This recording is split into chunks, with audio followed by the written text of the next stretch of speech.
Pues se lo comentaba hace un momento, los resultados no son alentadores. Los niveles de paz del país cayeron 4.3% en 2019, descendiendo por cuarto año consecutivo. La tasa de crímenes de la delincuencia organizada aumentó 24% y en 23 de los 32 estados del país los niveles de paz se deterioraron. Todo esto de acuerdo con la séptima edición del Índice de Paz México 2020. Me acompaña en la línea telefónica y mucho se lo agradezco Carlos Juárez Cruz, director en México del Instituto para la Economía y la Paz. Carlos, bienvenido al programa. Pascal, muy buen día y muchas gracias por este espacio y un saludo al auditorio. ¿Cómo se refleja esto en nuestra calidad de vida, en la economía del país? Mira, es evidente que no tenemos los resultados que quisiéramos, se deterioran los indicadores, incluso, por ejemplo, el homicidio, aunque crece a un ritmo mucho menor, crecieron 1.4% los homicidios, sin embargo no son buenas noticias. Los niveles de homicidios siguen en máximos históricos, seguimos perdiendo vidas, seguimos perdiendo economía también, y respondiendo a tu pregunta, pues evidentemente la violencia distorsiona todas las dinámicas sociales, incluyendo la dinámica económica. Hacemos también el cálculo del impacto económico, que este año equivalió al 21% del PIB, el cálculo del impacto económico de la violencia, ¿no? Uh-huh. ¿Entran ustedes, digamos, en las causas de esto? ¿Tiene una causa única? ¿Es multifactorial la violencia en el país? ¿Qué pudieron detectar en su estudio? Mira, lo primero que hay que decir es que los fenómenos de paz y violencia son sobre todo complejos. Uh-huh. Es decir, no hay una causa, no hay un solo factor que los esté impulsando, sino que atienden a múltiples causas que operan de manera sistémica, es decir, simultáneamente todos estos factores entran en juego y se concentran en un territorio y entonces tienen estos efectos. Esto te lo digo porque para entender las causas que están afectando la violencia tendríamos que revisar estado por estado y entender cuáles son las dinámicas de cada territorio. En el caso de México, obviamente podemos sacar algunas conclusiones a nivel nacional y decir que con los niveles de corrupción y de impunidad que tenemos es imposible superar la crisis de violencia que vivimos, que necesitamos fortalecer a las instituciones, que necesitamos dedicar mayor presupuesto a las instituciones que imparten justicia, a las policías también, y que también hace falta la participación más decidida de todos los actores sociales, ¿no? Por ejemplo, si partimos del planteamiento, o incluso a lo mejor hasta habría que llamarlo lugar común, de que la violencia está asociada con la pobreza, pues de repente encontramos estados a los que no les ha ido mal últimamente, caso Guanajuato, por lo menos en crecimiento económico, que tienen pues niveles muy altos de violencia. Pero si volteamos hacia el sur-sureste, pues Yucatán quizá no es, definitivamente no es el estado más pobre del país, pero digamos que está del promedio para abajo, de la media para abajo, y es el estado más seguro de México. ¿Cómo podríamos explicar entonces estas dinámicas regionales de la violencia?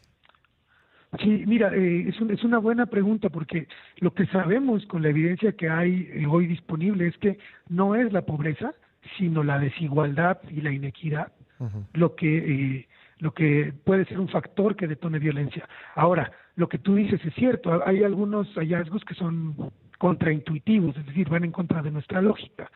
Y esto tiene que ver con que tenemos diferentes formas de violencia. Hay una violencia es interpersonal, por ejemplo, tiene que ver con nuestras interacciones cotidianas, nuestro día a día, familiar, en las calles, las relaciones interpersonales. Eso no tiene nada que ver con el crimen, eso tiene que ver con una cultura de violencia o una cultura de paz.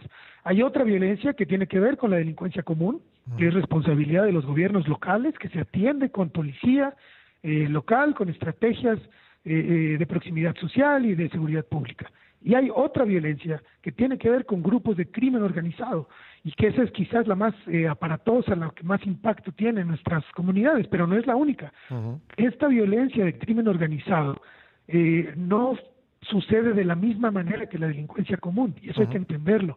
Por ejemplo, los grupos de crimen organizado necesitan también infraestructura carretera, infraestructura de telecomunicaciones para operar. Necesitan también espacios donde lavar dinero, por ejemplo, y esto no tiene que ver con un municipio pobre, tiene que ver con municipios altamente desarrollados, donde puedan operar estos grupos de crimen organizado. Te lo digo solo para mencionarte algo, por ejemplo, que normalmente nosotros decimos, si hay crimen organizado es porque la gente es pobre y no tiene ninguna opción, cuando en realidad el fenómeno es muchísimo más complejo que eso y obedece a otros factores, ¿no?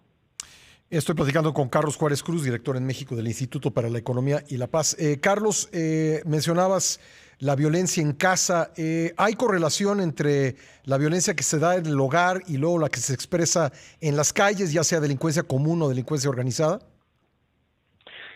Mira, es difícil estadísticamente probar estas correlaciones, no las tenemos, pero sí sabemos que cuando hay una sobreexposición a la violencia, y me refiero a todos los mexicanos, que todos los días estamos viendo en las noticias, en las redes sociales, en los comentarios, por la ventana, en la realidad, porque no nos lo imaginamos, y estamos tan saturados de violencia por todas partes, los niveles, y cuando tenemos miedo de que nos asalten en el transporte público por tercera vez en este mes, cuando vemos que en la calle hay gente armada, etcétera, etcétera, y las instituciones que deberían garantizar la seguridad no lo logran, entonces los niveles de estrés y de trauma colectivo nos llevan a ser mucho más propensos a la violencia.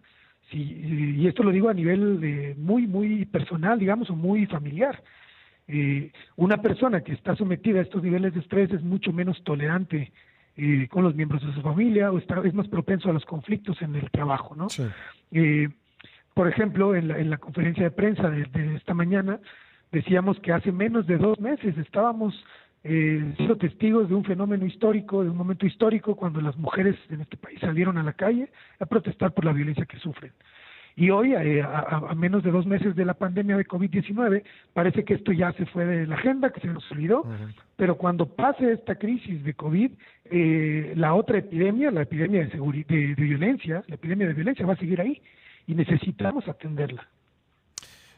Bueno, Carlos, y por último, ¿ustedes han calculado el costo en términos del Producto Interno Bruto Nacional de la violencia? ¿Cuál es el dato? Mira, este año lo que encontramos es que el impacto económico equivalió a el 21% del PIB. Esto es impresionante. Los datos están en billones de pesos, lo cual a veces no hace mucho sentido, es 4.6 billones de pesos, pero si lo ponemos en términos per cápita, podemos decir que a cada mexicano y mexicana la violencia nos costó más de 36,000 pesos. Caray. Durante 2019. Si nos ponemos a pensar, y déjame que regrese al contexto de la pandemia, hoy que estamos necesitando recursos para hospitales, para equipo médico, para becas, para el ingreso familiar, etcétera, etcétera, para las empresas, ¿qué pudimos haber hecho con ese dinero que nos cuesta la violencia todos los días? Es más, ¿qué podríamos haber hecho o qué pudimos haber hecho con los presupuestos públicos que se han destinado a fortalecer, a reaccionar al crimen y a reaccionar a la violencia durante los últimos 13 años? ¿Qué pudimos haber hecho con ese dinero? Sobre todo cuando vemos los pobres resultados que hemos tenido, ¿no? Pues sí, sin duda un dato que tendría que dar para muchísima reflexión. Carlos, te agradezco mucho que hayas estado con nosotros esta mañana.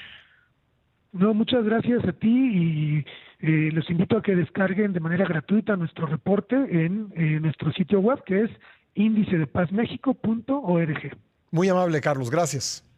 Muchas gracias. Hasta luego. Carlos Juárez Cruz, director en México del Instituto para la Economía y la Paz.